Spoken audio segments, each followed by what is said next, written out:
तो 6 चैप्टर हमारा कंप्लीट हो गया। अब हमारा 7 चैप्टर जो कि है product life cycle and new product development, कि जो प्रोडक्ट है उसकी लाइफ साइकिल और उसकी डेवलपमेंट कैसे करी जाती है, कब करी जाती है और इसकी इंपॉर्टेंस क्या है, ये सब उसके बारे में हम पढ़ेंगे। ठीक है, तो मैंने बताया था कि जो हमारी जो प्रोडक्ट होती है उसकी एक प्रोडक्ट लाइफ साइकिल होती है कि कितने टाइम तक उसको अपने मार्केट में चलाना है। ठीक है, वो हमारा प्रोडक्ट होता है। जैसे every product passes through a number of stages, namely introduction, growth, maturity, decline and abandonment. These stages are collectively referred to as product life cycle. तो प्रोडक्ट की लाइफ ड्यूरेशन हमारी होती है कि कितने टाइम तक वो मार्केटेड में है, और फिर उसके बाद देखो हमारी जो लाइफ है उसमें भी हमारे बहुत सारे स्टेजेस होते हैं। ठीक है, देखो हम बॉर्न हुए और मरने तक जब हम मर नहीं जाते तब तक का जो टाइम है वो हमारा लाइफ ड्यूरेशन है। ठीक है, और हमारी जो लाइफ है उसके अंदर बहुत सारे स्टेजेस होते हैं। हमारा बॉर्न पीरियड था, फिर टॉडलर पीरियड है, फिर स्टूडेंट पीरियड है, फिर टीनेजर पीरियड है, फिर उसके बाद करियर पीरियड है, यंग पीरियड है, फिर करियर पीरियड है, फिर उसके बाद फिर ठीक है, तो ऐसे ही प्रोडक्ट के भी हमारे बहुत सारे स्टेजेस होते हैं।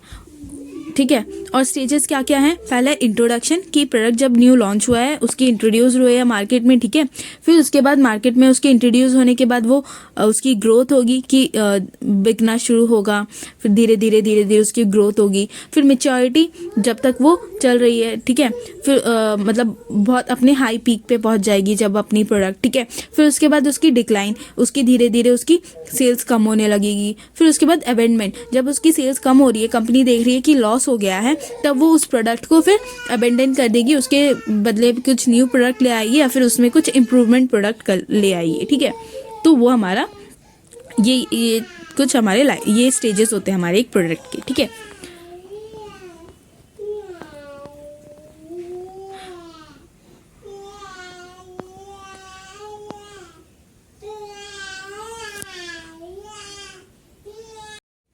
फिर उसके बाद हमारे फीचर्स क्या हैं हमारे प्रोडक्ट लाइफ साइकिल के, कि देखो हमने ये पढ़ा कि हमारी ये जो प्रोडक्ट लाइफ साइकिल है वो हमारे इन 5 स्टेजेस से मतलब सफ़र करती है। ठीक है, 5 स्टेज से होके जाती है। फिर उसके बाद इसमें क्या है कि एक स्टेज और दूसरे स्टेजेस के बीच में कोई मतलब कोई वो नहीं है, स्टॉपेज नहीं है, एक ख़त्म होगा दूसरा चालू होगा। ठीक है, कोई आप ये नहीं बता सकते कि कब आपका ये एक पीरियड ख़त्म होने वाला है और कब आपका दूसरा स्टेज शुरू होने वाला है। ठीक है, different products do not have identical life cycles. जो मतलब डिफरेंट प्रोडक्ट्स हैं उनकी कोई अलग लाइफ साइकिल नहीं होती, सबकी सेम लाइफ साइकिल फॉलो होती है। ठीक है, फिर उसके बाद at any given point of time the same product might reach different stages in different market segment station. और मतलब अलग अलग मार्केट सेगमेंट्स में ऐसा नहीं है कि अगर एक प्रोडक्ट है वो हर मार्केट सेगमेंट में सेम स्टेज से एक टाइम पे गुजर रहा हो, नहीं ऐसा नहीं है। हर डिफरेंट सेगमेंट्स में वो डिफरेंट मतलब सेम प्रोडक्ट डिफरेंट सेगमेंट्स में डिफरेंट टाइम सेम टाइम पे डिफरेंट स्टेजेस से गुजर सकता है। ठीक है, there is a specific time limit for of PLC of a product और एनी ऑफ इट्स स्टेज। तो हर प्रोडक्ट का कोई स्पेसिफिक टाइम लिमिट होता है, एक टाइम ड्यूरेशन होती है। कोई भी प्रोडक्ट ऐसा नहीं है कि वो सालों मतलब ज़िंदगी भर वो चलेगा ही चलेगा, जब से शुरू हुआ है वो तो कभी ख़त्म ही नहीं होगा प्रोडक्ट का ड्यूरेशन, ऐसा नहीं है। वो हर किसी का एक टाइम ड्यूरेशन होता ही है, लाइक जैसे हमारी ह्यूमंस की होती है। ठीक है, फिर उसके बाद significance of product life cycle. Concept of product life cycle indicates that sooner or later all products die and that if management wishes to sustain its revenue, it must replace the declining products with the new ones. The product life cycle concept also indicates as to what can be expected in the market for a new product at various stages. Thus, the concept of a product life cycle can be used for as a forecasting tool. It can alert management that its product will inevitably face saturation and decline, and the host of problems these stages poses. The product life cycle is also a useful framework for describing the typical evolution of marketing strategy over the stages of product life cycle. This will help in taking sound marketing decisions at different stages of the product life cycle. तो मैंने बताया कि जब हर कोई product है वो कभी ना कभी ख़त्म होना ही होता है मार्केट में, तो जब वो ख़त्म होने वाला होता है तब प्रोडक्ट तब फिर कंपनी देखती है कि हमें ये प्रोडक्ट एकदम ही डिक्लाइन मतलब एकदम ही अबेंडन कर देना है, मार्केट से एकदम निकाल देना है, या फिर ऐसा ही प्रोडक्ट हमें इम्प्रूव करके, इसी प्रोडक्ट को इम्प्रूव करके न्यू इम्प्रूवमेंट लाके उसको मार्केट में लाना है, या फिर हमने पूरा बिल्कुल एकदम न्यू प्रोडक्ट हमें मार्केट में लाना है। तो जो प्रोडक्ट लाइफ साइकिल है उससे हमें पता चलता है कि कब हमें अपने मार्केटिंग स्ट्रैटेजी हमें इम्प्रूव करनी है। ये जो हमारी जो न्यू प्रोडक्ट लाना है या फिर हमें इसी प्रोडक्ट को इम्प्रूव करना है, ये क्या होती है, हमारी मार्केटिंग स्ट्रैटेजी इम्प्रूव करना कहते हैं इसको। ठीक है, मार्केटिंग स्ट्रैटेजी हमारी उसमें चेंज लाना कहते हैं। ठीक है, तो इससे हमारी प्रोडक्ट लाइफ साइकिल है वो हमारी डिसीजन लेने में मार्केटिंग स्ट्रैटेजी को चेंज कब करना है, ये डिसीजन लेने में हमारी हेल्प करता है। ठीक है, after product has been developed it is launched in the market with the help of various promotional devices such as advertising, sales promotion, publicity and personal selling. In other words product development some people call it incubation stage of product life cycle. तो incubation stage भी कहा जाता है product life cycle का, जब कोई एक product है वो इम्प्रूव करके न्यूली मार्केट में लाया जा रहा है। ठीक है, for this planning for introduction of the product starts during the process of product development itself. Every firm makes sales projection during introduction, growth and maturity stages of the product life cycle. तो जब introduction, growth और maturity stage पे सबसे ज़्यादा sales होती है, तब वो प्रॉफिट कमाती है कंपनी, और जब उसकी डिक्लाइन स्टेज आ जाती है तब वो उसको लॉस होना शुरू हो जाता है, तब उसकी डिक्लाइन स्टेज आती है। और अबैंडनमेंट, जब उसको पता चल चुका है अब इसका कुछ नहीं हो सकता, तो वो मतलब उसको अबेंडन कर देता है। ठीक है, Thus, the concept of product life cycle facilitated integrated marketing policies relating to product price promotion and distribution. ठीक है, फिर उसके बाद एडवांटेजेस क्या क्या है लाइफ साइकिल के, कि लाइफ साइकिल हमें फोरकास्ट करके चलना पड़ता है। ठीक है, पहले से सोच के चलना पड़ता है, तब जाके हम उसको टाइमली हम चेंजेस ला सकते हैं उसमें। ठीक है, कि इतने टाइम तक पहले से हम उसको सोच ले, अगर हम नहीं सोचेंगे तो हम जल्दी उस पर एक्शन नहीं ले पाएंगे। ठीक है, when the product life cycle is predictable, the management must be cautious in taking advantage steps before the decline stage by adopting product modification, pricing strategy, distinctive style and quality change. अगर आप predict कर सकते हो अच्छे से, तो आपको क्या करना है, आपके डिक्लाइन स्टेज शुरू होने से पहले आपको कुछ स्टेप्स ले लेने हैं, ताकि आप अपने प्रोडक्ट को अडॉप्ट मतलब इम्प्रूवमेंट ला सको। ठीक है, प्रोडक्ट पे या फिर प्रोडक्ट मिक्स स्ट्रैटेजी पे, आपकी स्ट्रैटेजीज पे आप इम्प्रूवमेंट ला सको। और कब लाना है आपको, डिक्लाइन स्टेज शुरू होने से पहले ही लाना है। The firm can prepare an effective product plan bye knowing the product life cycle of a product. कि इफेक्टिव प्रोडक्ट प्लान वो पहले से ही सोच के चल सकता है। ठीक है, जैसे ये कौन करता है ये काम, अपने एप्पल वाले। वो देखो तुम, हर साल कोई न्यू प्रोडक्ट लॉन्च होता ही रहता है ना, और जब भी होता है एक साथ 4-4, 5-5 प्रोडक्ट एक साथ लॉन्च होते हैं, प्रो, मैक्स एंड ऑल, है ना। तो वो क्यों करता है कि उसको पहले से पता है कि हमारी जो प्रोडक्ट है उसकी डिक्लाइनिंग स्टेज कब शुरू होनी है, कब उसकी मैच्योरिटी स्टेज है ना। तो वो पहले से ही प्रिडिक्ट करके चला हुआ है, तभी उसको हर साल जो है वो फ्रीक्वेंटली न्यू अपने प्रोडक्ट्स लाता रहता है। फिर उसके बाद the management can find new uses of the product for the expansion of market during growth stage and extending the maturity stage. तो आप न्यू यूजेस भी ला सकते हो कि आपको मैच्योरिटी स्टेज को कैसे आप बढ़ा सकते हो, है ना। देखो यहाँ पे ग्रोथ स्टेज और मैच्योरिटी स्टेज को क्यों बढ़ाना चाह रहा है, क्योंकि जो हमारे मार्केट में ये एजम्पशन है कि अगर आपका जो बिजनेस है वो एकदम से, अगर आपकी जितनी जल्दी ग्रोथ करता है उतनी ही जल्दी वो डिक्लाइन भी करता है। मतलब जितनी जल्दी वो आपका ग्रोथ करेगा उतनी जल्दी डिक्लाइन भी कर जाएगा। इसीलिए हम कहते हैं कि आपका जो बिजनेस है वो धीरे धीरे बढ़े तो ही अच्छा है। ठीक है, the management can adopt latest technology changes to improve the product quality, features and design. तो ये उसके पास है कि वो कैसे कैसे अपने इम्प्रूवमेंट ला सकता है, कैसे लानी है वो खुद देख लेगा। टेक्नोलॉजिकल चेंजेस लाने हैं या फिर कुछ चेंजेस लाने हैं, तो वो अभी हमारी टेक्नोलॉजिकल मतलब हमारी जो मार्केट में टेक्नोलॉजिकल चल रही है सारी चीज़ें, तो वो टेक्नोलॉजिकल चेंजेस ला सकता है। The management can abandon the product which is not demanded by the customer. और जो डिमांड ही नहीं है जिसका प्रोडक्ट की, वो उसको पूरा अबेंडन कर सकता है। उसको फिर न्यू लाके भी उसका कोई फायदा नहीं है। तो वो ऑब्वियस सी बात है, अगर कोई डिमांड ही नहीं है उसका प्रोडक्ट की, तो वो उसको छोड़ना ही है फिर। Limitation of product life cycle की क्या लिमिटेशंस क्या क्या है। देखो लिमिटेशन क्या है कि आपको पर्टिकुलर स्टेज की प्रेडिक्ट करना बहुत ही मुश्किल है। आप नहीं जान सकते कि कितना कौन सा प्रोडक्ट कितने टाइम तक के लिए चलेगा अपने मार्केट में, तो ये प्रेडिक्ट करना ही बहुत मुश्किल है। तो ये सबसे बड़ा लिमिटेशन है कि कर ही नहीं सकते यार, बहुत मुश्किल है, क्योंकि हमारे जो फ्यूचर है वो फ्यूचर हमारा अनसर्टेन है, और जो मार्केट है वो तो उससे भी ज़्यादा अनसर्टेन है। फ्यूचर आप फिर भी अपना आप फ्यूचर सोच सकते हो कि आप फ्यूचर में कैसे कर सकते हो, पर जो मार्केट है वो अनसर्टेन है, वो कोई नहीं सोच सकता कि मार्केट में कल को क्या हो जाए। ठीक है। The determination of length of each stage in the life cycle is complicated process. और क्या अगर प्रेडिक्ट करना ही मुश्किल है तो उसका डिटर्मिनेशन करना कितने लंबे समय तक चलेगा तो वो भी कॉम्प्लिकेटेड है। It is not necessary that all stages can be applicable to every product. और अभी मैंने जैसे बताया कि जितनी जल्दी आपका ग्रोथ करेगा उतनी जल्दी आपका डिक्लाइन करेगा। अगर आप वहाँ पे क्या हो सकता है, आपका जो मैच्योरिटी पीरियड है वो ही ना। ठीक है। और कभी कभी आपका जो प्रोडक्ट है वो ग्रोथ ही ना करे और सीधा डिक्लाइन कर जाए, तो ऐसे भी होता है। तो ज़रूरी नहीं है कि वो हर स्टेजेस अप्लाई करेगा ही करेगा हर प्रोडक्ट, वो नहीं है। कभी कभी कोई स्टेजेस वो छोड़ भी सकता है। Product life cycle can not be a device for marketing success.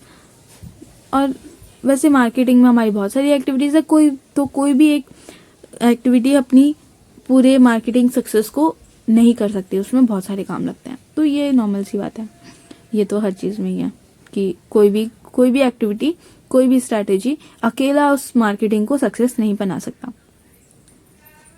फिर उसके बाद stages in product life cycle, stages की बात हो रही है। तो देखो इंट्रोड्यूस किया, फिर उसके बाद धीरे धीरे ग्रोथ हो रही है, फिर मेच्योरिटी हमारी पीक लेवल होती है कि सबसे ज़्यादा सेल्स वहीं पे होती है। ठीक है। फिर जब सेल्स पीक लेवल से जब नीचे गिरने लगी तो वो हमारी डिक्लाइन स्टेज है, और जब उसको लॉस होने लगे तो वो हमारा अबेंडेंस स्टेज है। ठीक है। तो इसमें ये समझाना है क्या?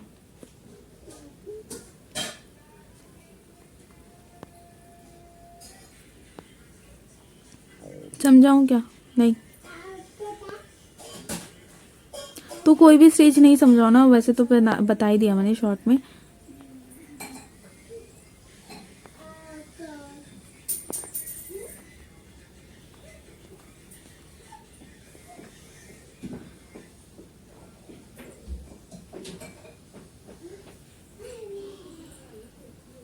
ये समझा देती हूँ।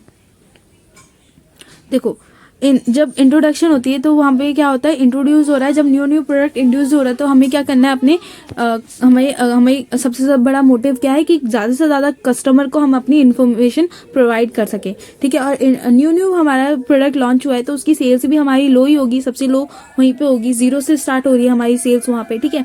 तो 0 ही हमारा सबसे लो हो सकता है, नेगेटिव में तो सेल्स कर नहीं सकते हम। ठीक है। फिर कॉस्ट पर यूनिट हमारी क्या होती है, तब जब न्यू वहाँ पे देखो सेल्स हो रही है, सेल्स लो है, सबसे ज़्यादा 0 से स्टार्ट हो रही है, तो वहाँ पे हमें कुछ रिकवर नहीं हो रहा है, तो पर यूनिट की हमारी कॉस्ट कितनी पड़ जाएगी, वो हमारी तब उस टाइम पे बहुत ही ज़्यादा पड़ जाएगी।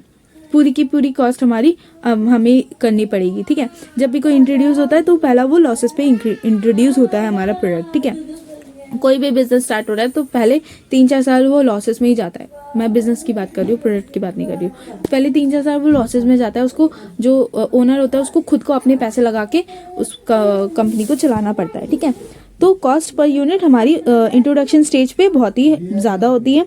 प्रॉफिट्स एकदम नहीं होते क्योंकि हमारी सेल्स ही नहीं हो रही है वहाँ पे, उस टाइम पे बहुत ही कम हो रही है सेल्स, तो प्रॉफिट्स भी हमारे बहुत कम होते हैं। कंपटीटर्स हमारे होते हैं, क्यों कंपटीटर्स तो हमारे होंगे ही होंगे। ठीक है। फिर उसके बाद कस्टमर्स हमें जो कस्टमर है वो हमारी कौन सी कस्टमर है, जो न्यू प्रोडक्ट को चलाना चाहेगी, तभी तो वो न्यू प्रोडक्ट वो इन्वेंट कर रही है। मतलब इनोवेटर्स है। हमने जाना था कि हमारे कुछ ऊपर हमने पढ़े थे ना कि टाइप्स ऑफ कस्टमर्स होते हैं हमारे, इनोवेटर्स होते हैं, अर्ली लर्नर्स होते हैं। ठीक है। तो वो सारे हमारी जो न्यू प्रोडक्ट को इंट्रोड्यूस, जब न्यू प्रोडक्ट ट्राई कर रहे हैं, वो हमारे इनोवेटर्स कस्टमर्स होते हैं। फिर उसके बाद ग्रोथ पीरियड में हमारी जो होती है मार्केट शेयर हमारी बढ़ रही होती है। ठीक है। इंक्रीज कर रही होती है। ठीक है। तो हमें हमारी ऑब्जेक्टिव भी होती है कि हमारी जो मार्केट की शेयर है, सेल्स को हमें बढ़ाना है, मार्केट की शेयर को बढ़ाना है। ठीक है। और सेल्स हमारी बढ़ रही होती है उस टाइम पे, ग्रोथ स्टेज पे हमारी सेल्स तेज़ी से बढ़ रही होती है। कॉस्ट हमारी हाई होती है पर उतनी भी नहीं होती है, हमारी इंट्रोडक्शन स्टेज से थोड़ी सी कम हो जाती है। ठीक है। और प्रॉफिट हमें प्रॉफिट भी हमारी इंक्रीज़ हो रही होती है, सेल्स बढ़ रही है तो प्रॉफिट इंक्रीज़ होगी, और कंपटीटर्स भी हमारे बढ़ रहे होते हैं कि जो हमारे जो कंपटीटर्स हैं जब देख रहा है कि जो ये न्यू प्रोडक्ट है वो हमारी कंपटीटर मतलब वो हमारी जो सेल्स है उसकी वजह से तुम्हारी सेल्स बढ़ेगी, तो मतलब तुम्हारे जो कस्टमर है उनकी सेल्स कम हो रही है ना, तो उसकी वजह से वो क्या करेगा कि वो कम्पीट करने का सोचेगा, तो वो वहाँ पे भी हमारे ग्रोथ पीरियड में हमारी कंपटीटर्स भी बढ़ जाती है। और कस्टमर हमारे होते हैं अर्ली अडॉप्टर्स होते हैं। अर्ली अडॉप्टर्स हमारे कौन से कस्टमर होते हैं, जब कोई प्रोडक्ट होता है, जब कोई और प्रोडक्ट उसको वो देख रहे कि कोई और उस प्रोडक्ट को कोई और मतलब यूज़ कर चुका है, उसके बाद वो धीरे धीरे अपना यूज़ भी लाते हैं उस पर, ठीक है। फिर मेचॉरिटी हमारी ऑब्जेक्टिव क्या होती है कि हमारी जो प्रॉफिट जिस सेल्स लेवल पे हमारी चल रही है हमें उसी सेल्स लेवल पे रहना है। मेचॉरिटी में ये ऑब्जेक्टिव होता है कंपनी का, क्योंकि हमारी उस टाइम पे पीक लेवल पे हमारी सेल्स बढ़ रही होती है, सेल्स होती है सबसे हाईएस्ट लेवल पे होती है, और हर कंपनी यही चाहती है कि वो हाईएस्ट लेवल पे रहे अपने, ठीक है। तो मार्केट शेयर को उसको अपने हाईएस्ट लेवल पे रखना है, उसी में रहना है, ठीक है। और सेल्स हमारी क्या होती है उस टाइम पे पीक लेवल पे होती है, कॉस्ट पर यूनिट हमारी कम हो जाएगी क्योंकि हमारी सेल्स होगी हमारी बहुत ज़्यादा होगी, तो हमारी जो कॉस्ट है वो हमारी सबसे कम मतलब हो जाएगी, ठीक है। फिर उसके बाद प्रॉफिट, सेल्स हमारी पीक लेवल पे तो प्रॉफिट भी हमारी पीक लेवल पे होगी, और कंपटीटर्स हमारे उस टाइम पे बहुत ज़्यादा होते हैं क्योंकि हमारी पीक लेवल पे हो रही है तो बाकियों की मतलब लो जा रही है, ठीक है, सेल्स लो हो रही है बाकियों की, तो वो हमारी सारी की सारी हमारी कंपटीटर्स बन जाएगी हमारे प्रोडक्ट की। फिर उसके बाद कस्टमर उस टाइम पे हमारी मोस्ट मतलब मार्केट शेयर हमें मार्केट में हमारी मोस्टली कस्टमर हमारी होती है जब हम अपने मेच्योरिटी लेवल पे होते हैं, ठीक है। फिर डिक्लाइन, जब हमारी जो प्रोडक्ट है वो उसकी सेल्स गिरने लगती है, तब यहाँ पे कंज्यूमर मतलब जो कंपनी है वो क्या चाह रही है, हमारी जो उस टाइम पे हमारी प्रॉफिट नहीं हो रही है, हमारी प्रॉफिट गिरती जा रही है, तो वो सोच रही है कि हम भी हमारी जो एक्सपेंसेस है उसको कम कर सके ताकि हमारी जो ज़्यादा लॉस ना हो, ठीक है, लॉस हमारी कम हो जाए। लॉस हमारी प्रॉफिट से तो हम लॉस को कवर करेंगे ना, तो वहाँ पे उसको प्रॉफिट कम हो रही है तो वो सोच रहा है कि अपनी लॉसेस भी कम करूँ ताकि मुझे ज़्यादा घाटा ना पड़े, ठीक है। और सेल्स हमारी उस टाइम पे गिर रही होती है और कॉस्ट पर यूनिट हमारी उस टाइम पे लो जा रही होती है क्योंकि वो लॉस अपनी एक्सपेंसेस को कम कर रहा है, ठीक है, कम करने की कोशिश कर रहा है। तो उस टाइम फिर अगर वो अपनी एक्सपेंसेस कम करेगा तो उसकी कॉस्ट भी हमारी कम होगी। एक्सपेंसेस क्या है, हमारी कॉस्ट ही तो है, और इसमें हमारी फिक्स्ड कॉस्ट और वेरिएबल कॉस्ट दोनों आती है, ठीक है। फिर उसके बाद प्रॉफिट सेल्स कम हो रही है तो हमारी प्रॉफिट्स भी कम हो रही है, ठीक है। कंपटीटर्स हमारी अब देखो अब सेल्स कम क्यों हो रही है, क्योंकि हमारी जो कंपटीटर्स है उसकी सेल्स बढ़ रही होगी तभी तो हमारी कम हो रही है, तो उसकी सेल्स बढ़ रही होगी, तो जब उसकी सेल्स बढ़ रही है तो वो हमसे कम्पीट क्यों करेगा। हम कोई भी होता है तो अपने पीछे वालों से तो कम्पीट करता नहीं है ना। फिर कस्टमर, और जो डिक्लाइन स्टेज पे हमारी कस्टमर कौन होगी, जो हमारी लॉयल कस्टमर है वही हमारी कस्टमर रहेगी। और अबेंडेंस स्टेज पे तो हमने उस प्रोडक्ट को मार्केट से ही निकाल दिया तो फिर उसकी सेल्स वगैरह तो होगी ही नहीं, है ना, खत्म, प्रोडक्ट ही खत्म है वहाँ पे हमारा। एक छोटा सा क्वेश्चन बताइए। हाँ बोल। पीएलसी का मतलब क्या है? हाँ, पीएलसी हमारा product life cycle, full form. Product life cycle, ये पीएलसी ना, प्रोडक्ट लाइफ साइकिल की स्टेजेस की बात कर रहे हैं ना हम, प्रोडक्ट लाइफ साइकिल, ठीक है। सेल प्रमोशन, देखो इंट्रोडक्शन में हमारा क्या होता है, हमें कस्टमर को इंट्रोड्यूस करना होता है, तो वहाँ पे उसकी जो प्रोडक्ट की स्ट्रैटेजी क्या होगी, अपने प्रोडक्ट को बनाना और iron out product differentiation, product को बनाना और उसमें जो मतलब नीड्स एंड वांट्स को पूरा करना, ठीक है, वो उसकी प्रोडक्ट स्ट्रैटेजी होगी। और उसको अपनी जो प्रोडक्ट है उसकी जो डिफेक्टिवनेस है उसको कम करना, ठीक है। और प्राइस स्ट्रैटेजी में उसको क्या होगी कि वो अपनी जो प्रोडक्ट है उसकी प्राइस रखे, ठीक है, और ऐसी प्राइस रखेगा जिससे उसकी जो कॉस्ट है वो रिकवर हो जाए। नहीं मतलब प्राइसिंग स्ट्रैटेजी यार वो फिर अलग अलग होती है कि हर अपने बिजनेस के हिसाब से कि आप रिस्क लेना चाहते हो या नहीं लेना चाहते हो, आप लॉस में चलाना चाहते हो या नहीं चलाना चाहते हो, तो ये सारी चीज़ें, ये तो हम जब हमारी स्ट्रैटेजीज हम पढ़ेंगे ना यूनिट, अभी तो हमारी प्रोडक्ट स्ट्रैटेजी हम पढ़ रहे हैं, तो ये सारी चीज़ें हम आगे पढ़ेंगे कि कब कौन से टाइम पे वो कौन सी स्ट्रैटेजी पे कैसे वो डील करता है, ठीक है। भैया एक बार ये पीडीएफ भेज दो ग्रुप में। हाँ पीडीएफ भेजी तो ये थी, वाली पीडीएफ ग्रुप में भेजी थी, मैं भेज दूंगी, ठीक है फिर से। फिर उसके बाद factors affecting life cycle of a product कि कौन कौन से फैक्टर्स हैं जो हमारी प्रोडक्ट की लाइफ साइकिल को अफेक्ट करते हैं। तो पहला हमारा टेक्नोलॉजिकल चेंज, कि टेक्नोलॉजी में चेंज लाने से क्या होगा, हमारी कंपटीटर्स अच्छे अच्छे प्रोडक्ट बना पाएगी। अगर उसने जो अडॉप्ट करेगा, पहले उस टेक्नोलॉजिकल चेंज को पहले अडॉप्ट करेगा, वो उसमें फिर बेनिफिट उठा लेगा। तो हमारी इम्प्रूवमेंट हमें देखो जो अडॉप्ट करेगा, कोई कंपटीटर अगर उस टेक्नोलॉजिकल चेंज को अडॉप्ट कर लेगा तो उसकी जो प्रोडक्ट होगी वो ज़्यादा इम्प्रूव्ड हो जाएगी, स्पीडली बढ़ेगी या फिर कुछ क्वालिटी इंक्रीज होगी। तो जिस भी फैक्टर का वो टेक्नोलॉजिकल चेंज होगा उसमें वो ज़्यादा अच्छा कर पाएगा, तो जो हमारी सेल्स है वो उस पर शिफ्ट हो जाएगी थोड़ी, है ना। तो इस वजह से भी हमारी प्रोडक्ट लाइफ साइकिल में अफेक्ट होता है। फिर उसके बाद मार्केट एक्सेप्टेंस कि जो हमारी जो प्रोडक्ट है वो हमारी मार्केट में कितनी मतलब कितने लोग एक्सेप्ट कर रहे हैं उस प्रोडक्ट को, वो हमारा अफेक्ट करता है। फिर ease of entry of customer, कोई अगर न्यू कंपटीटर आ गया हमारे बिजनेस में तो हमारी हमारी प्रोडक्ट की लाइफ साइकिल को अफेक्ट कर जाएगा, है ना। फिर उसके बाद रिस्क बेयरिंग कैपेसिटी, कि अगर आप जो कंपनी है वो कितने टाइम तक आप जो प्रोडक्ट है उसकी रिस्क ले सकते हो, ठीक है।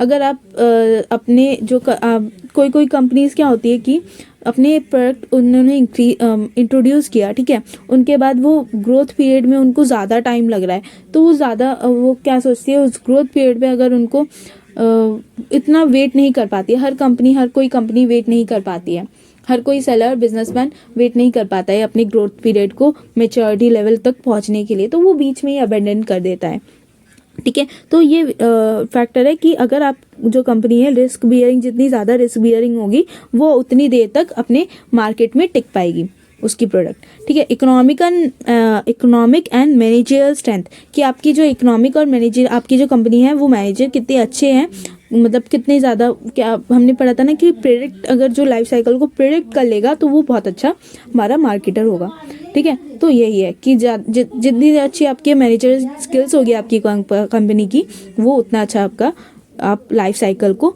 उतनी देर चला सकते हो। प्रोटेक्शन बाय पेटेंट, कि जो आपकी जो पेटेंट आपने रजिस्टर करा रखा है तो भी आपकी लाइफ साइकिल बहुत देर तक चलेगी, क्योंकि फिर आपके जो कंपटीटर्स होंगे वो आपके प्रोडक्ट के मतलब आइडेंटिटी को या फिर प्रोडक्ट के कुछ रेसिपीज़ वगैरह जो भी आपने पेटेंट कर रखा है उसको वो चुरा नहीं पाएगी, ठीक है। फिर उसके बाद हमारा प्रोडक्ट प्लानिंग, क्योंकि प्रोडक्ट की प्लानिंग हम कैसे करते हैं। Product plan is a prerequisite for various marketing decision such as branding, packaging, pricing, distribution, promotion, etc. According to William J. Stanton, product planning consists of activities which enable producers to determine what should constitute a company's line of product. Ideally, product planning will ensure that the full complement of a firm's product is designed to strengthen the company's profit position. It involves decisions regarding the products or services which the firm is to produce and sell. कि कैसे अपने product की planning कर रहा है वो company, उसमें हमारी क्या क्या आती है, ब्रांडिंग आती है, पैकेजिंग आती है, प्राइसिंग आती है, डिस्ट्रीब्यूशन आती है, प्रमोशन एक्सेट्रा, ये सारी हमारी प्रोडक्ट की प्लानिंग होती है। तो प्रोडक्ट प्लानिंग में कौन सी एक्टिविटीज़ हमारी है कि कैसे वो अपने प्रोडक्ट लाइन को बनाएगा, कैसे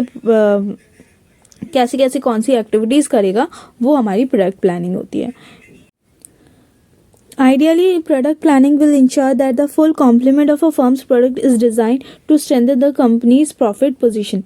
तो अच्छी प्लानिंग अगर बनेगी, हमारी प्रोडक्ट प्लानिंग बनेगी तो हमारी वो जो कंपनी की स्ट्रेंथ है, पोजीशन है मार्केट में, वो रिटेन करके रख पाएगी और इम्प्रूव भी कर पाएगी उसको, ठीक है। It is concern with the analysis of potential markets, estimations of sales volume, searching and screening of new products, budgeting of costs, modification of existing products and scrapping of unprofitable products. Product planning involves both existing as well as potential products. तो क्या क्या हमें करना पड़ता है product planning में, हमें potential market देखना है कि कौन सी प्रोडक्ट्स हमारी मार्केट में हमारी अच्छी उस प्रोडक्ट के रिलेटेड हम बेच सकते हैं, अपने कौन सी मार्केट की नीड्स एंड वांट्स को हम सेटिस्फाई कर सकते हैं, कितनी, और फिर उस प्रोडक्ट की हमारी कितनी सेल्स वॉल्यूम हम कर सकते हैं, एस्टिमेट लेके चलेंगे पहले से उसका। फिर उसके बाद न्यू प्रोडक्ट, हम क्या क्या न्यू प्रोडक्ट्स बना सकते हैं, उसकी कॉस्ट कितनी पड़ेगी, एग्जिस्टिंग प्रोडक्ट में हम क्या इम्प्रूवमेंट ला सकते हैं, और उसमें क्या क्या अनप्रॉफिटेबल,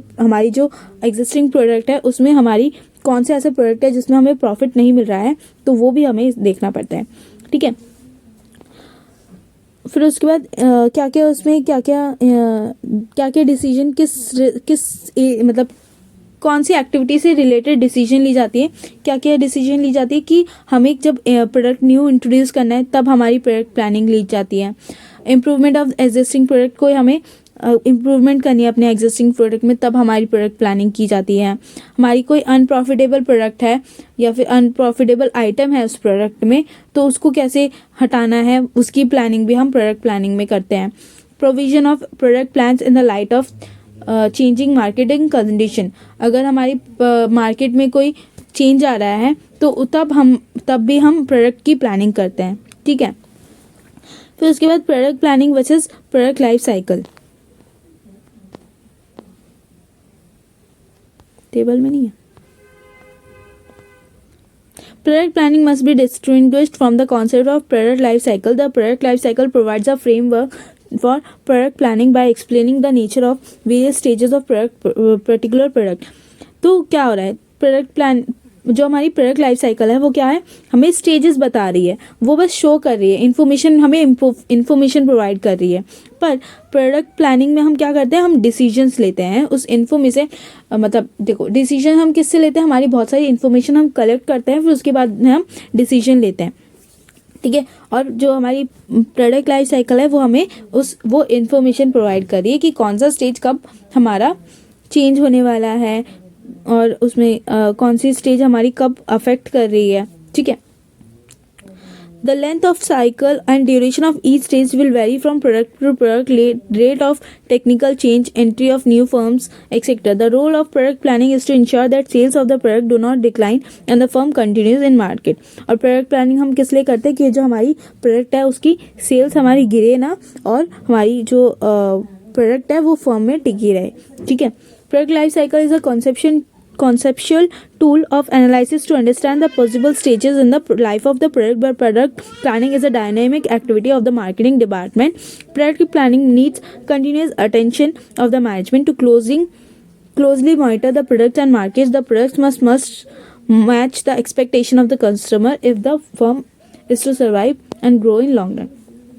तो देखो जो हमारे PLC है, प्रोडक्ट लाइफ साइकिल है, वो हमारी एक टूल है हमें इन्फॉर्मेशन प्रोवाइड करने के लिए, पर जो हमारी प्रोडक्ट प्लानिंग है वो हमारी एक्टिविटी है। और कौन सी एक्टिविटी, हमारी मार्केटिंग एक्टिविटी है, कि ये हमारा कंटिन्यूस प्रोसेस है, हमारी डिसीजन प्रोवाइड करता है, और ये बहुत ही मुश्किल मतलब डायनामिक एक्टिविटी है कि हमारा कंटिन्यूस रखना है हमें, और इसमें बहुत ज़्यादा टाइम भी मतलब बहुत ध्यान देके हमें चलना पड़ता है इस एक्टिविटी में, प्रोडक्शन प्लानिंग में। ठीक है। फिर उसके बाद सिग्निफिकेंस ऑफ प्रोडक्ट प्लानिंग, कि क्या क्या हमारी इम्पोर्टेंस है हमारी प्रोडक्ट प्लानिंग की। The product is an important element of the marketing mix of firm. The product policies of a firm not only influences the determination of other elements of a marketing mix but also affects major decision in all area of business. As a matter of fact, determination of product policy is the translation of the basic objective of the firm. Therefore, every firm should give due recognition to the product planning activity. तो ठीक है, इसमें क्या ही बताऊँ कि बहुत ज़्यादा ज़रूरी होता है हमारा प्रोडक्ट प्लानिंग, हमारी मार्केटिंग मिक्स के लिए भी और हमारे बिजनेस ऑर्गेनाइजेशन के लिए भी। ठीक है। Product planning decisions are of great significance due to rapidly change technology, economics, large stakes involved in market failure. तो ये हमने पढ़ा कि हमारी जो प्रोडक्ट प्लानिंग है वो क्यों ज़रूरी होती है। देखो प्रोडक्ट प्लानिंग हमारी कब ज़रूरत होगी, जब हमारा PLC अफेक्ट करेगा, और PLC हमारे किस चीज़ों से अफेक्ट करता है, हमारे इन सब चीज़ों से अफेक्ट करता है।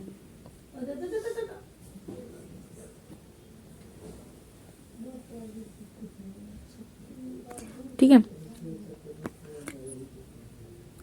Product planning is also necessary to achieve a coordinated effort from all functions of business, particularly production, research and development. तो हमारी product planning किस लिए ज़रूरी है? हमारी जो other activities है उसको साथ लेके चलने के लिए भी हमारी product planning ज़रूरी है.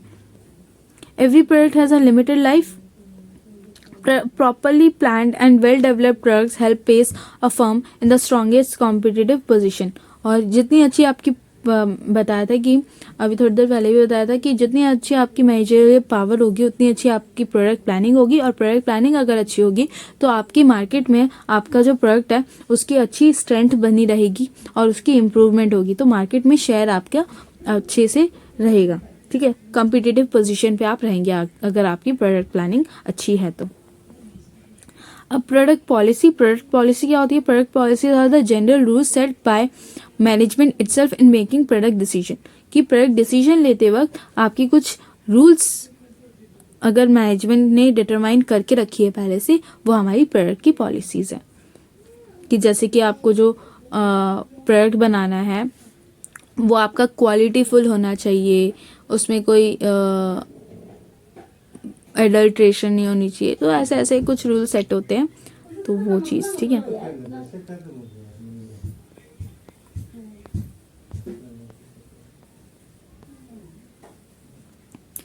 प्रोडक्ट पॉलिसी कौन कौन सी कवर यूज़ कर मतलब क्या क्या उस प्रोडक्ट पॉलिसी में क्या होता है? प्रोडक्ट प्लानिंग एंड डेवलपमेंट, की प्रोडक्ट की प्लानिंग कैसे करनी है और उसकी डेवलपमेंट कैसे करनी है, उसके रिलेटेड रूल्स होते हैं. ठीक है, प्रोडक्ट लाइन के रिलेटेड रूल्स होते हैं, क्या प्रोडक्ट मिक्स बनाना है उसके रिलेटेड रूल्स होते हैं. प्रोडक्ट ब्रांडिंग और आइडेंटिफिकेशन, इसके भी रूल्स होते हैं. प्रोडक्ट किस स्टाइल का होगा, प्रोडक्ट की पोजीशनिंग कहाँ कैसे करनी है, उससे रिलेटेड रूल्स. प्रोडक्ट पैकेजिंग, मतलब इन सब से रिलेटेड रूल्स अगर पहले से डिटरमाइंड है पहले से, वो हमारी प्रोडक्ट पॉलिसीज होती हैं.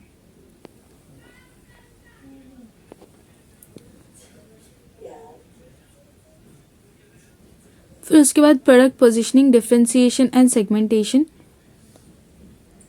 प्रोडक्ट डिफरेंशिएशन हमारा क्या होता है वो भी पता है हमें, कि प्रोडक्ट हमारा कुछ डिफरेंट हो हमारे कंपटीटर से.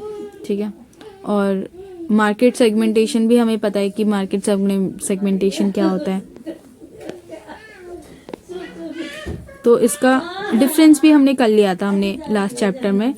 तो 7.5 है हमारा concept and significance of new product development. की जब हम प्रोडक्ट की डेवलपमेंट कर रहे हैं, एग्जिस्टिंग प्रोडक्ट की डेवलपमेंट कर रहे हैं, तो वो हमारा क्यों होता है और ज़रूरी किस लिए है. तो प्रोडक्ट डेवलपमेंट हमारा क्या होता है कि हमें एक प्रोडक्ट के मतलब एग्जिस्टिंग प्रोडक्ट के डेवलपमेंट के लिए, अच्छा इसमें एग्जिस्टिंग प्रोडक्ट भी और न्यू प्रोडक्ट भी आ रहे हैं, कि कैसे हमें एक प्रोडक्ट को क्या क्या डिसीजन उसमें लगती है कि हमें क्या बनाना है, कैसे बनाना है, फिर बनने के बाद उसकी पैकेजिंग कैसी करनी है, क्या प्राइस रखना है, कैसे उसको सेल करना है, क्या प्रमोशन करनी है, वो सारी हमारी प्रोडक्ट डेवलपमेंट की ये सारे डिसीजन हमारे प्रोडक्ट डेवलपमेंट में आते हैं. फिर लिखा है यहाँ पे, in case of manufacturing organization the production department will develop and produce products on the advice. Screen, अरे यार मैं सोची इतनी देर से मैं PDF ही खुल के बैठी थी ना, तो मुझे लगा वो स्क्रीन शेयर ही होगी.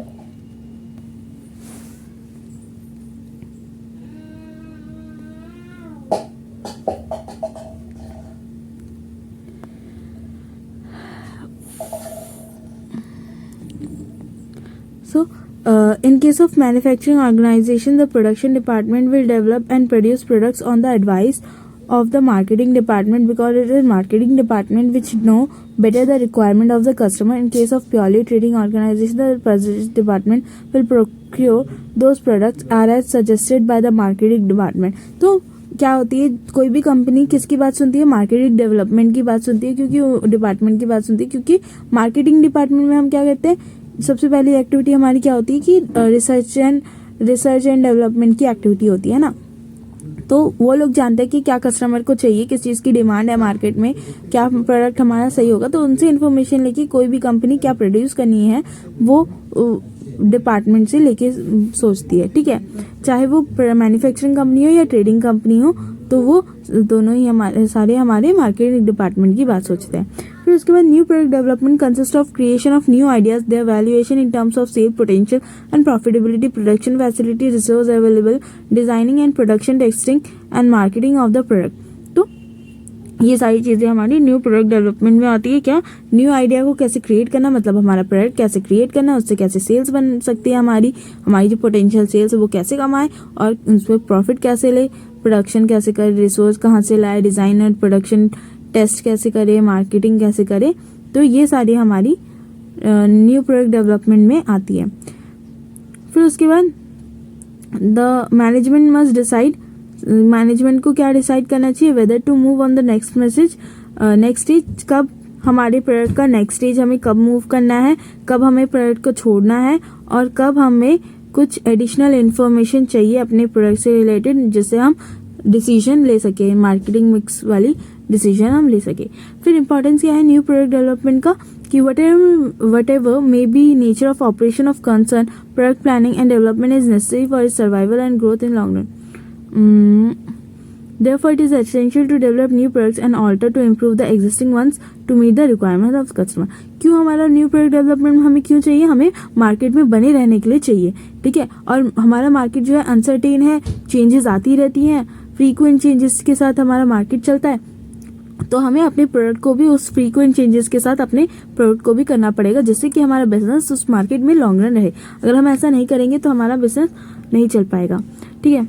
फिर one of the most common product planning problem relates to the addition of new products. हाँ, तो ये सारी चीज़ें पढ़ी रखी है, इसमें कुछ इतना है नहीं। फिर उसके बाद stages in new product development की, न्यू प्रोडक्ट डेवलपमेंट में स्टेजेस क्या क्या होती हैं।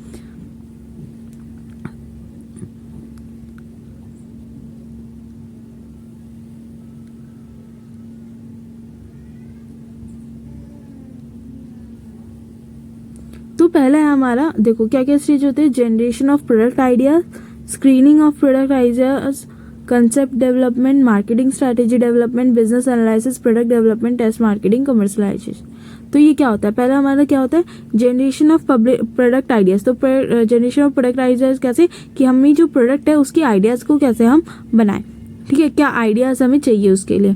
The product planners must visualise new product ideas. Ideas में be contributed by professional designers, scientist, customers, sales force, dealers, competitors etcetera. कि हमारी जो प्रोडक्ट हम बना रहे हैं, हम जो प्रोडक्ट बनाने की सोच रहे हैं उसका आइडिया होता है ना कि बिजनेस खोलने से पहले हम क्या सोचते हैं कि हमारा जो बिजनेस है किस चीज़ का बिजनेस खोले। तो वैसे ही प्रोडक्ट बनाने के लिए पहले हम सोचते हैं कि हम क्या प्रोडक्ट बनाएं, उसका आइडिया कहाँ से लाएं। तो आइडिया क्या हो सकता है, हम देख सकते हैं कि कंज्यूमर हमारी जो है कस्टमर है उसको क्या चाहिए, या फिर हम देख सकते हैं हमारी कंपटीटर है वो क्या क्या प्रोडक्ट बना रही है, उससे अच्छा हम प्रोडक्ट बना सकते हैं। और कुछ भी कोई भी ये आइडिया कोई भी दे सकता है, ठीक है। It may be noted that the source of ideas is not so important as the firm system for stimulating new ideas and then encouraging them and reviewing them promptly. तो आइडिया लाना बहुत आसान है, पर उस आइडिया में मतलब उस आइडिया को चेंजेस, मार्केट चेंजेस के साथ लेकर चलना वो हमारा मुश्किल है। और वो क्या है कि न्यू आइडियाज, उसको न्यू आइडियाज से चेंज करते रहना, ठीक है। फिर उसके बाद ठीक है, तो ये इतना ही है। फिर उसके बाद स्क्रीनिंग ऑफ प्रोडक्ट आइडियाज। देखो जो आइडियाज हमने बनाए थे वो ऐसा भी हो सकता है कि वो हमारा पोटेंशियल हो और ना भी हो सकता है, ठीक है। तो अब वो जो आइडिया बनाया है वो हमारा कैसे मार्केट में चल सकता है, आइडिया हमारा सही है या नहीं है, वो हमें देखना है। तो क्या है, the ideas generated at the first stage are examined to eliminate those which have no potential and which are incapable of making any significant contribution to the marketing objective. The idea should be screened properly because any idea passing this stage would cost the firm both money and time.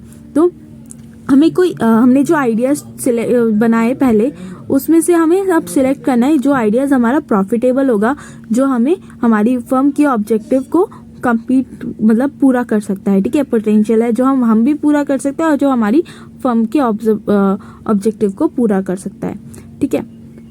तो हमें वो वाली ideas हमें select करनी है।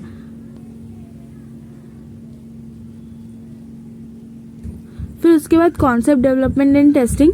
The idea found most attractive at the second stage is develop written और product concept. कि जो हमने सोचा, जो हमें सबसे अच्छा आइडिया लगा, एक हो सकता है या फिर बहुत सारे भी हो सकते हैं, ठीक है, तो उनको फिर उसको प्रोडक्ट में चेंज करना, वो होता है हमारा कंसेप्ट डेवलपमेंट एंड टेस्टिंग. ठीक है. Detail version of idea stated in meaningful terms of the consumer. This idea should be taken to the consumers to know they are thinking about the idea and to examine whether the idea offers to the benefit that the organization hopes it will. For example, an auto company has developed a practical battery powered electrical car and it may work on following concept: an affordable compact car for a small family, a green car meant for a low polluting transportation, a mid-sized utility vehicle for cost effective transportation. कि हमारा जो हमने idea लिया था second stage में, उसको फिर उसको प्रोडक्ट में करना, और ऐसा प्रोडक्ट जो कि हमारी कंज्यूमर को वो चीज़ें प्रोवाइड करे, ठीक है, वो बेनिफिट्स ऑफर करे जो हम उस आइडिया में लाना चाह रहे थे.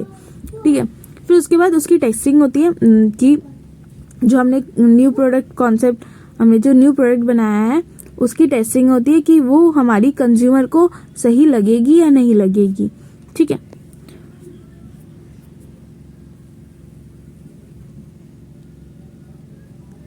फिर उसके बाद marketing strategy development. Marketing strategy development क्या है हमारा? This stage is meant to design an initial marketing strategy for a new product based on the product concept.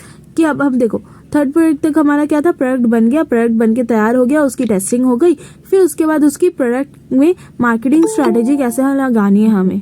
क्या हुआ मार्केटिंग स्ट्रैटेजी डेवलपमेंट में? क्या हमारा कॉन्सेप्ट टेस्टिंग हो गया, प्रोडक्ट बन गया, उसकी टेस्टिंग भी हो गई, फिर उसके बाद उसमें हम कैसे अपने प्रोडक्ट, जो हमारे मार्केटिंग मिक्स है ना, प्रोडक्ट बनने के बाद हमारी मार्केटिंग मिक्स लगती है ना, 4 पीस लगती है, तो वो हमारी कैसे स्ट्रैटेजी हमें बनानी है, उसका जो डिसीजन है. मिक्स तो स्टार्टिंग से स्टार्ट नहीं हुई थी. हाँ नहीं, उसमें तो 4 पीस है ना, उसमें तो प्रोडक्ट मिक्स स्ट्रैटेजी है, फिर प्लेस में प्राइस मिक्स है, वही तो ना, प्रोडक्ट प्राइस प्लेस प्रमोशन है. हाँ, प्रोडक्ट हमने बना दिया तो अभी स्टार्ट हो गई ना मार्केटिंग. तो हाँ, तो नहीं, वो प्रोडक्ट बनने के बाद उसकी डिज़ाइनिंग जो होती है, उसके जो मतलब अंदर का बन गया, उसके बाद जो बाहर का आउटर होता है वो उसमें प्रोडक्ट में आता है, फिर उसकी पैकेजिंग आती है, उसकी डिज़ाइनिंग, पैकेजिंग. Outer coverage. हाँ, हमने खाली आइडिया ले लिया, बट अब डेवलप अब ये करना है. हाँ.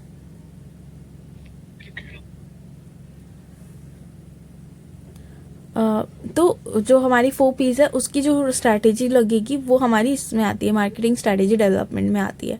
ठीक है. Define the target market, the plan value proposition for the customer, sales target and profit goal for the initial years.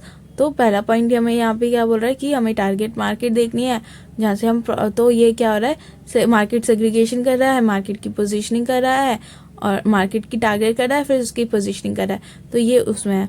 फिर उसके बाद हमारा बी पॉइंट है determine products plan, price, distribution, budget and promotion. ये हमारी जो अदर 3 प्रोडक्ट के बाद की जो 3 पी है उसकी बात हो रही है. फिर उसके बाद सी है हमारा specified expected sales and profitability in the long run and also the marketing mix strategy over the years. फिर उसके बाद हमें हमारी जो ओवर द ईयर्स है, जो हमारी प्रोडक्ट की लाइफ साइकिल है, उतने में हमारी कब तक वो कितनी हमारी सेल्स होनी है, कितनी प्रॉफिटेबिलिटी होनी है, फिर उसके बाद कब हमें अपनी स्ट्रैटेजी में कब चेंज लाना है, वो सारी भी हमारी मार्केटिंग स्ट्रैटेजी डेवलपमेंट में आती है. फिर उसके बाद बिजनेस एनालिसिस, कि at this stage financial attractiveness of the new product concept is evaluated. Business analysis involves a review of sales cost and profit projections for the new product to determine its feasibility. तो यहाँ पे क्या बोल रहा है कि business, देखो इस स्टेज में हमारे क्या होता है कि न्यू प्रोडक्ट जो कॉन्सेप्ट है उसकी मतलब वो रियल में क्या रिजल्ट लेके आ रहा है, वो उसकी जो एनालिसिस होती है उसका वो हम करते हैं इसमें. ठीक है. कि उतनी कितनी सेल्स हो रही है, क्या कॉस्ट थी, कितनी प्रॉफिट हमें उसमें मिल रही है, वो सारी चीज़ें जब हम देखते हैं तो वो हमारा होता है business analysis. The marketers evaluate new ideas in the right of company's capability as regard technological skills and financial resources. Only the most feasible and profitable ideas are picked up for further investigation and product development. ठीक है. तो जो अच्छी profitable होगी वो आगे भी चलाएगा, और जो प्रॉफिट नहीं दे रही होगी वो उसको बंद कर देगा, है ना. तो वही चीज़ है। फिर उसके बाद प्रोडक्ट डेवलपमेंट, ये हमारा क्या है कि जो actual development of new product, first of all precise description of the features of the proposed product should be laid down. After this, selected consumers may be called upon to offer their हाँ समझ गया।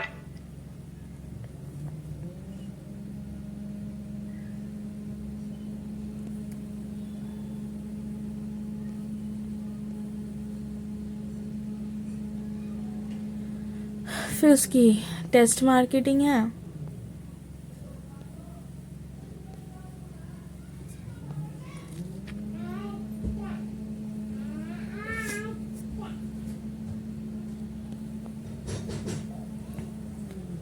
Product development हमारा वही है कि हमारी जो product है उसको हमारी जो कंज्यूमर्स है उस पर उनको प्रोवाइड करना है, ठीक है, कि मास प्रोडक्शन और डिस्ट्रीब्यूशन आता है इसमें प्रोडक्ट इस वाले पे।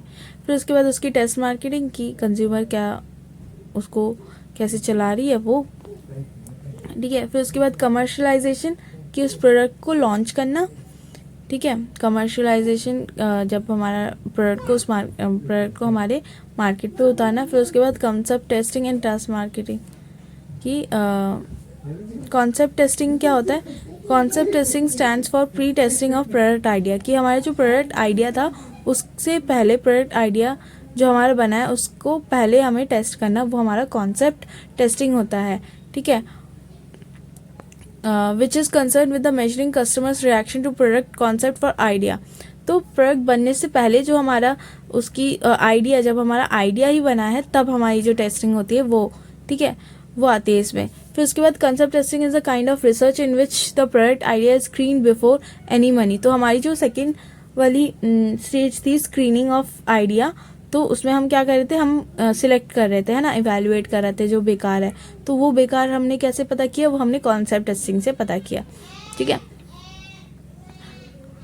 फिर उसके बाद concept test guides the management in taking decision about the introduction of a product. It serves the following objectives to determine whether the product idea is to be abandoned or refined further, to determine the size of potential market, to guide the marketers in adopting suitable marketing strategy in advance, ठीक है।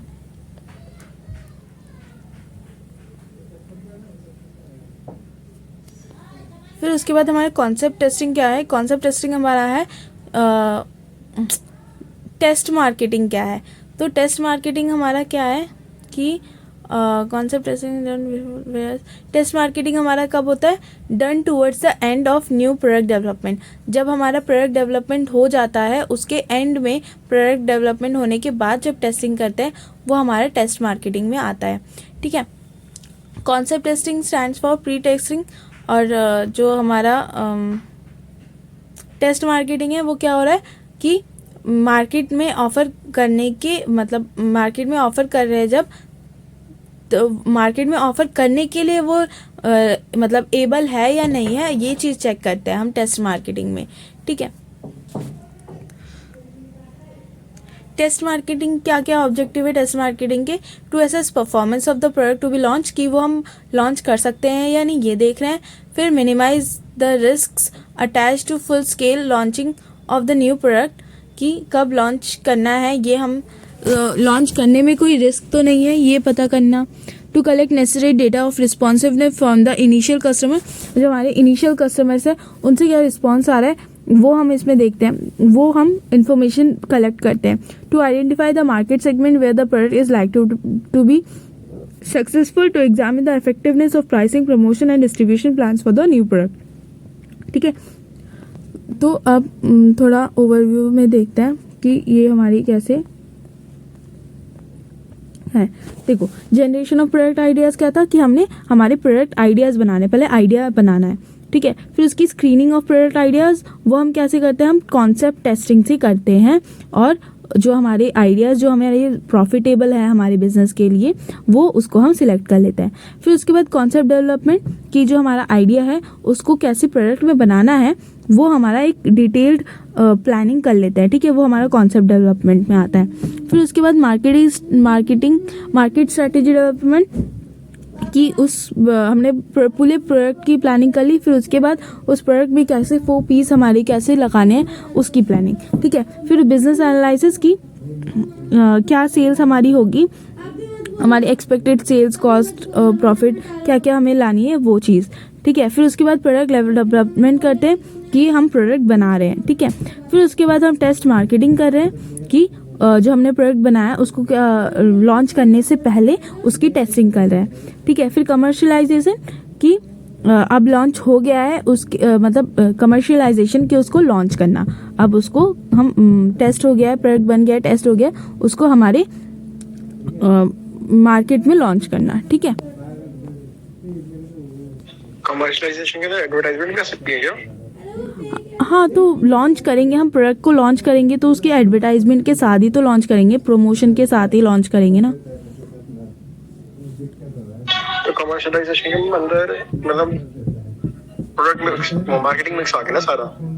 Marketing mix तो हमारा वो planning है ना, marketing mix हम कैसे कैसे कर रहे हैं वो है, पर उस प्लानिंग को अप्लाई करना वो हमारा कमर्शलाइजेशन में हम अप्लाई करते हैं विद हमारी जो मार्केटिंग स्ट्रैटेजी हमने बनाई थी। देखो हमारा प्रोडक्ट हम लॉन्च कर रहे हैं, ठीक है, तो प्रोडक्ट मिक्स वाले हमारे उसमें अप्लाई हो गए। फिर प्राइस मिक्स हमने क्या किया कि हमने कितनी प्राइस रखनी है वो हमने डिसाइड कर लिया, ठीक है। फिर उसके बाद हमारी क्या थी place mix and promotion mix, तो वो कौन सी प्लेस पे हमारी जो मार्केट है वो जो हमारी कंज्यूमर होगी वो हमारा प्लेस मिक्स होगा, वो हमारी डिस्ट्रीब्यूशन चैनल्स जो होंगे वो हमारे कैसे हम उसको डिस्ट्रीब्यूट कर रहे हैं वो हमारी होगी, ठीक है। फिर प्रमोशन क्या क्या हम जो हम प्रमोशन कर रहे हैं वो, ठीक है। तो देखो मार्केटिंग मिक्स जो वो सिर्फ प्लानिंग है सिर्फ, पर उसको जब हम अप्लाई करते हैं वो तो हमारी जो प्लानिंग जिससे रिलेटेड है वो हमारी वो हो गई, मतलब एक्टिविटी हो गई। मार्केटिंग मिक्स वो हमारा प्लानिंग है।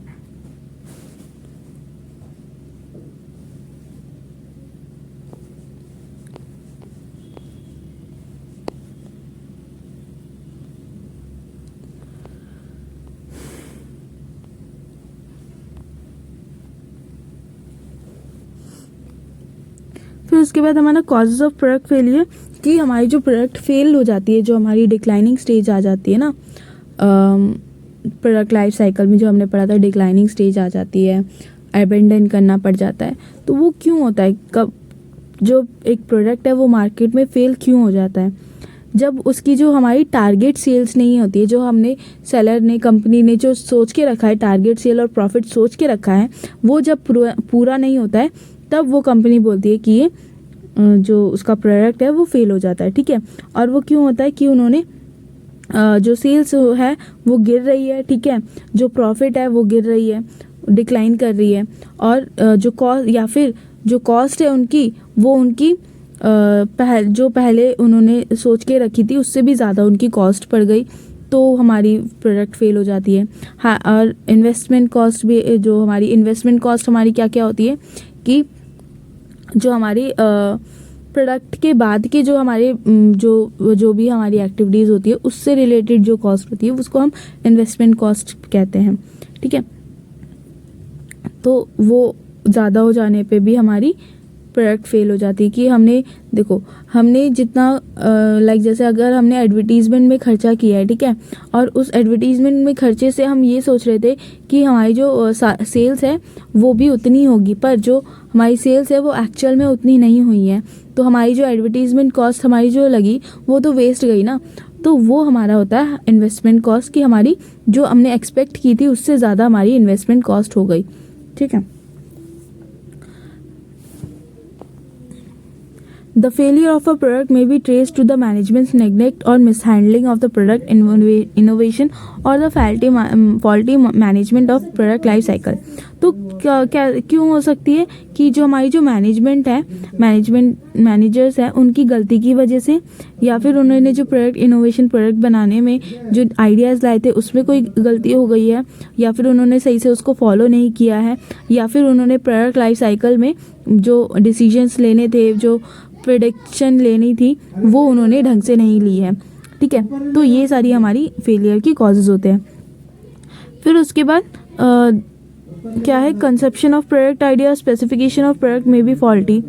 तो हमने प्रोडक्ट की स्पेसिफिकेशन और गलत आइडिया, प्रोडक्ट का आइडिया और स्पेसिफिकेशन जो है वो हमने गलत निकाल लिया।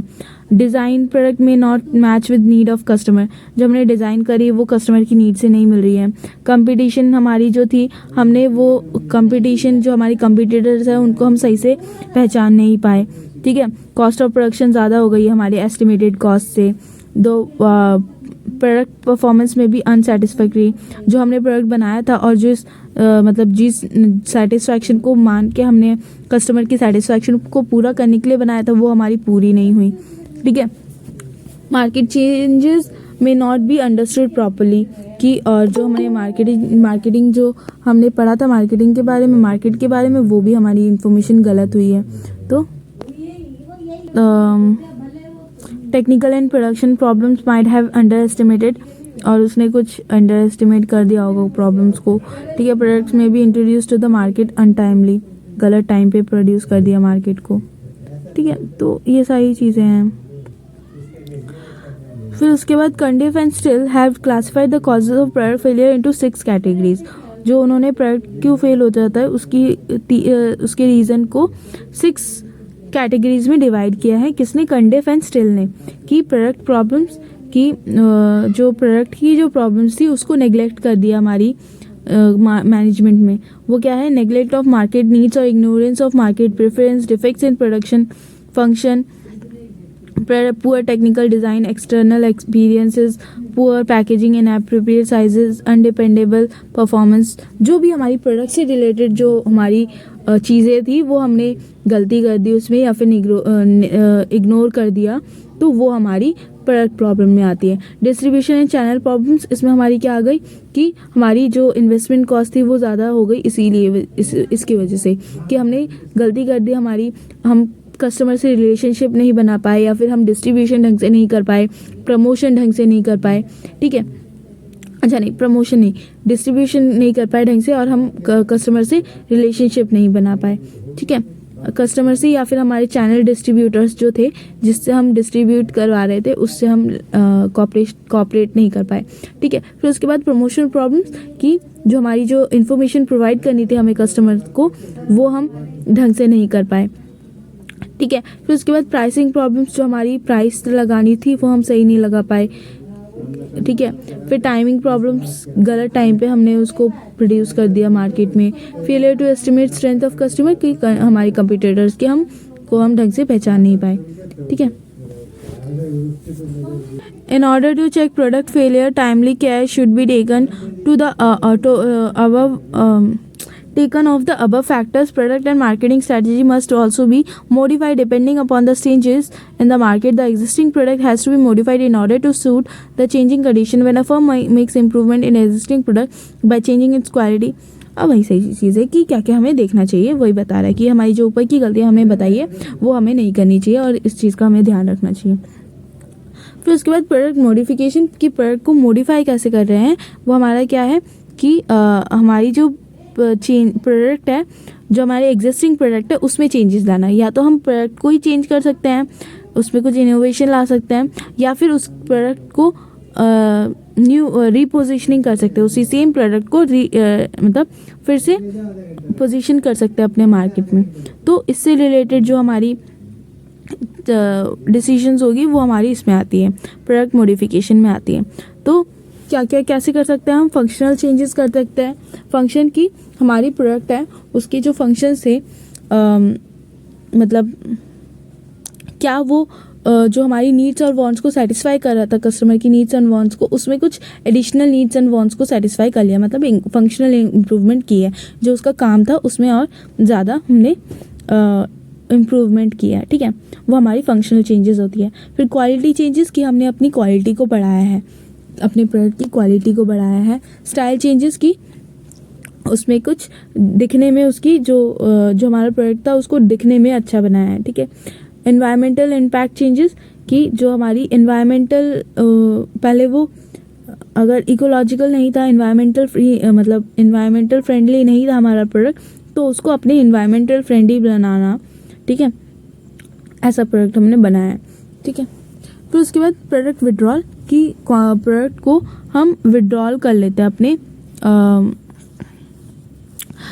like adding of lines of product or their improvement. Sometimes it also become necessary to drop certain product lines, hence the product management must consistently be looking at the entire product line कि कुछ products को हमने market से हटा दिया, ठीक है, पहले वो थे हमारे मार्केट में, हमने उसको मतलब उसको हटा दिया मार्केट से, ठीक है।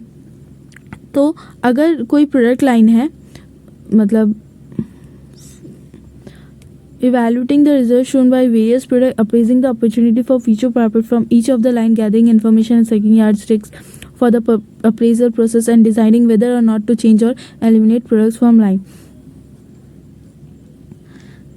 तो क्यों मतलब हमें प्रोडक्ट मैनेजर को क्या करना चाहिए, अपने प्रोडक्ट लाइन पे ध्यान देना चाहिए और देखते रहना चाहिए कौन सा प्रोडक्ट कैसे चल रहा है, ठीक है, और उसकी इन्फॉर्मेशन गैदर करनी लीजिए हमेशा, और जिससे कि वो पता कर सके कौन सा प्रोडक्ट हमें कब डिक्लाइन करना है, कब हमें उसको हटाना है, विड्रॉ करना है अपने मार्केट से, ठीक है।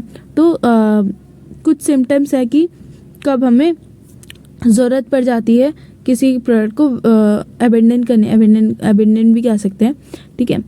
डिक्लाइनिंग टोटल सेल्स वॉल्यूम की उस प्रोडक्ट की जो टोटल सेल्स वॉल्यूम है वो कम हो रही हो। Sales volume as percentage of the firm's total sale, और जो उसकी फर्म्स की टोटल सेल है, फर्म की टोटल सेल और उस प्रोडक्ट की टोटल सेल को में जो परसेंटेज है वो गिर रहा हो, ठीक है। डिक्रीजिंग मार्केटिंग शेयर, उस प्रोडक्ट की मार्केट शेयर गिर रही हो। Pass sales volume much below the target level, कि हमारी जो टारगेट है वो compete नहीं कर पा रही है वो। Future market potential for product for services not favourable, और हम ये देख रहे हैं कि जो हमारी प्रोडक्ट है वो फ्यूचर में हमारी उसकी कोई डिमांड नहीं है, तो भी हमें उसको विड्रॉ करना पड़ता है। Return on investment below minimal accepted level, जो उसमें रिटर्न आ रहा है, हमारा इन्वेस्टमेंट रिटर्न आ रहा है, वो भी हमारा जो टारगेटेड है, जो हमने एक्सपेक्ट कर रखा है, वो नहीं आ रहा है। Variable cost accessed revenue, variable cost हमारी ज़्यादा पड़ रही है हमारी रेवेन्यू से, मतलब कॉस्ट हमारी ज़्यादा पड़ रही है रेवेन्यू से, ठीक है। Variable cost as a percentage of sales consisting increasingly, जो हमारी कॉस्ट है वो बढ़ रही है, ठीक है, तो हमारी प्रोडक्ट को विड्रॉ करना पड़ेगा। इंक्रीजिंगली से greater percentage of executive time required, कि जो हमारी ऑफ एग्जीक्यूटिव टाइम रिक्वायर्ड, हमारी जो प्रोडक्ट को बनने में हमें बहुत टाइम लग रहा है, ठीक है। तो strong pressure to bring down price to maintain sales, हमें सेल्स करने के लिए, सेल्स को बढ़ाने के लिए हमें प्राइस को बहुत ही ज़्यादा नीचे गिराना पड़ रहा है, तो हम बंद कर देंगे क्योंकि ज़्यादा प्रॉफिट नहीं होगा उसमें हमारा।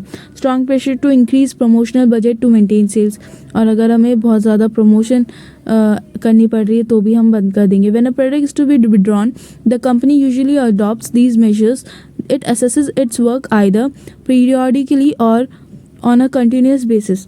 तो जब कोई कंपनी सोचती है कि एक प्रोडक्ट को विड्रॉन करने की सोचती है, तो वो क्या करती है, उसको पीरियडिकली करती है या फिर कंटिन्यूस बेसिस पे कर देती है। जैसे the product withdrawal procedure would allow for general phasing out the existing product and phasing in a new product at the same time. या तो वो क्या कर सकती है, उस प्रोडक्ट को धीरे धीरे टाइम के साथ उसको ख़त्म करे मार्केट में, या फिर वो एकदम से ही ख़त्म कर दे मार्केट में, ठीक है। तो ऐसे होता है। हो गया।